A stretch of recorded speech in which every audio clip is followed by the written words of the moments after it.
କାହାର ରାଣ ଖାଇ କେହି ମିଛ କହିଲେ କିଏ ମରିଯାଏ ନାହିଁ। ବାସ୍ କେବଳ ବିଶ୍ୱାସ ଟିକକ ମରିଯାଏ। ଗର୍ବ ଓ ଅହଙ୍କାର ଜୀବନରେ କ୍ରେଡିଟ୍ କାର୍ଡ ଭଳି ହୋଇଥାଏ। ଏବେ ଉପଯୋଗ କରନ୍ତୁ ଓ ପରେ ଭୋଗନ୍ତୁ।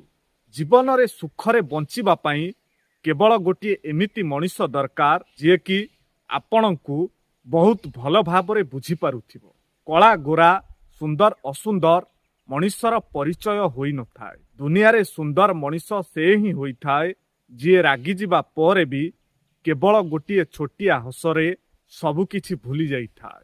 କଥାକୁ ଶୁଣି ସୁଖ ଦୁଃଖର ହିସାବ ଲଗେଇବା କେବଳ ସେଇମାନେ ଜାଣିପାରନ୍ତି ଯେଉଁମାନେ ହୃଦୟରୁ ଭଲ ପାଆନ୍ତି। କାହାକୁ ବାଧ୍ୟ କର ନାହିଁ କି ସେ ତୁମକୁ ମନେ ପକାଉ।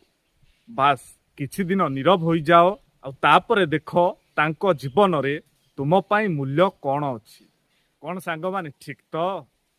କମେଣ୍ଟରେ ଆପଣଙ୍କର ଉତ୍ତର ନିଶ୍ଚୟ ଲେଖନ୍ତୁ।